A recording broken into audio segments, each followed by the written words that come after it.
জয় বাংলা, জয় বাংলার জয়।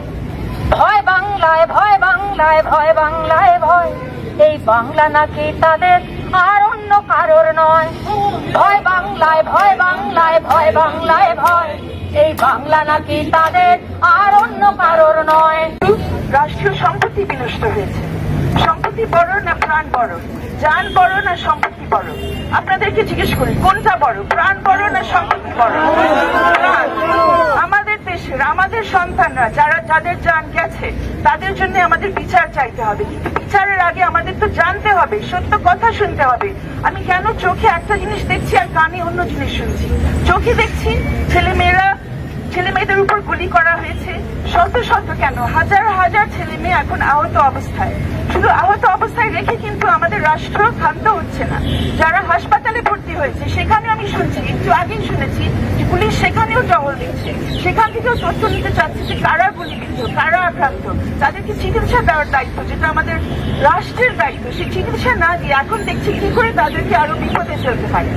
আজকে আমরা এখানে যে জড়ো হতে পেরেছি সেটাও কিন্তু নানান ধরনের প্রতিকূলতার মধ্যে দিয়ে। বলা হয়েছে আমরা বাইরে রাস্তায় দাঁড়াতে পারবো না, যে রাস্তা জনগণের রাস্তা, ফুটপাথে দাঁড়াতে পারবো না, ফুটপাথ জনগণের ফুটপাথ। বলা হয়েছে রেলিং এর ভিতরে, খাঁচার ভিতরে থাকতে হবে, খাঁচার পাখির মতো। আন্দোলন কেবলমাত্র কোটা বিরোধী আন্দোলন নেই, এই আন্দোলন বৈষম্যের বিরুদ্ধে, এই আন্দোলন অনিয়ম বিচারহীনতার বিরুদ্ধে, এই আন্দোলন অর্থাৎ একত্র পালের বিরুদ্ধে সমস্ত জনতা আজ ঐক্যবদ্ধ। এবং আজকে আমরা মনে করতে পারি যে আন্দোলনকে প্রতিহত করার জন্য যত ষড়যন্ত্র থাক, জনগণকে রাস্তায় নামতে হবে, সবাইকে ঐক্যবদ্ধ হতে হবে। আপনারা কি কখনো কোনো স্বৈরাচার দেখেছেন এই দেশে এর চেয়ে বড়? পৃথিবীতে দেখেছেন এরকম কোন স্বৈরাচার? এবং এমন স্বৈরাচার যে তার জনগণকে ভালোবাসে না, এমন স্বৈরাচার যে গুলি করতে দ্বিধা করে না, এমন স্বৈরাচার যে তার সব বাহিনীকে লেলিয়ে দেয় জনগণের দিকে, এমন স্বৈরাচার যার মেট্রো রেলের প্রতি বেশি প্রেম জনগণের চেয়ে, এমন স্বৈরাচার যে অবকাঠামোকে বেশি ভালোবাসে মানুষের চেয়ে, এবং এমন স্বৈরাচার যার চোখে কান্না আসে অন্য কোনো অবকাঠামো দেখলে, গ্লাস ভেঙে গেলে, মানুষের মৃত্যু হলে না। আমরা আমাদের অধিকার নিয়ে কথা বলতে চাই, তাতে যার যা মনে হয় হবে। যে তকমা দিতে চায়, রাজাকার থেকে শুরু করে আলবদর আলশাম, সেটি দিতে পারে। আমরা কয়েকদিন আগে পুলিশের সাথে রাজাকার, আলবদর, আলশামসের ঘুরতে দেখেছি। 2024 সালের রাজাকার, আলবদর, আলশামস কারা আমরা সেটি জানি। আমাদেরকে দ্বিতীয় শ্রেণীর নাগরিক বানিয়ে ফেলা হয়েছে, আগামীতে তৃতীয় শ্রেণীর নাগরিক বানানো হবে যদি না আপনি তার হাত শক্তিশালী করার জন্য তার পায়ের কাছে গিয়ে হাজির হন। আমরা কারো পায়ের কাছে গিয়ে দাঁড়াতে চাই না, আমরা মানুষের মুক্তির কথা বলতে চাই, আমরা আমাদের অধিকারের কথা বলতে চাই। আমি আমার সন্তান হত্যার বিচার চাই। এবং আমরা যারা সারা বাংলাদেশে ছড়িয়ে থাকা সংস্কৃতি কর্মী, ছাত্র, শিক্ষক, সাধারণ জনতা, সামাজিক অ্যাক্টিভিস্ট আছে, আমাদের সকলের একটাই কাজ, এখন প্রধান কাজ হচ্ছে এই তথ্যগুলো যেন হারিয়ে না যায়, এই হত্যাকাণ্ডগুলো, এই মৃত্যুগুলো যেন চাপা দেওয়া না যায়। যে চাপা দেওয়ার কাজ টেলিভিশন চ্যানেলগুলোতে অলরেডি শেষ হয়েছে।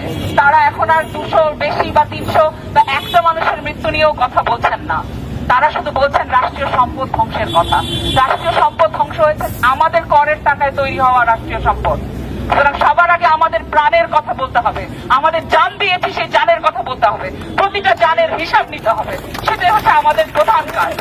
একটা সামরিক সাজোয়া জান থেকে একটা শরীর, একটা জীবন্ত শরীরকে রাস্তায় ফেলে দেওয়া হলো, সে জীবিত ছিল, তাকে ডাক্তারের কাছে নিয়ে যাওয়া হলো না। এই দেশে আমরা শুনলাম গুলিবিদ্ধ অনেকে হাসপাতাল থেকে হাসপাতাল ছুটেছে, তারা আন্দোলনকারী বলে তাদের চিকিৎসা হয় নাই। ধিক্কার জানাই এই চিকিৎসা ব্যবস্থা, ধিক্কার জানাই এই বিচার ব্যবস্থা, আজ পর্যন্ত ন্যায়ের পথে, এই বাচ্চাগুলোর জীবনের অধিকারের পথে কোন রকম ভূমিকা রাখে। আমি এই হত্যাকাণ্ডের জাতিসংঘের অধীনে তদন্ত চাই, আমি জাতিসংঘের অধীনে তদন্ত চাই। আমরা এর আগে 21শে আগস্টের জেনেভ হামলার বিচার বিভাগীয় তদন্ত দেখেছি না? সেখানে কি জজ মিয়া সৃষ্টি হয় নাই? হয়েছিল। কাজে আমরা নিরপেক্ষ, সুষ্ঠু, একেবারে স্বচ্ছ এমন বিচার দেখতে চাই যা হবে জাতিসংঘের অধীনে। এটা হতে পারে এতগুলো লাশের উপরে দাঁড়িয়ে থেকে পুরো ক্যাবিনেট যেরকম ছিল সেরকমই থাকবে, একটা মন্ত্রীর দায়িত্বে পদত্যাগ করবে না। আমরা দায়ী সকল মন্ত্রী পদত্যাগ চাই। তোমার বিচার করবে যারা আজ জেগেছে জনতা জনতা তোমার গুলির, তোমার ফাঁসির, তোমার কারাগারের দেশে তোমার জনতা যার প্রতি তোমার বিচার করবে যারা আজ জেগেছে জনতা।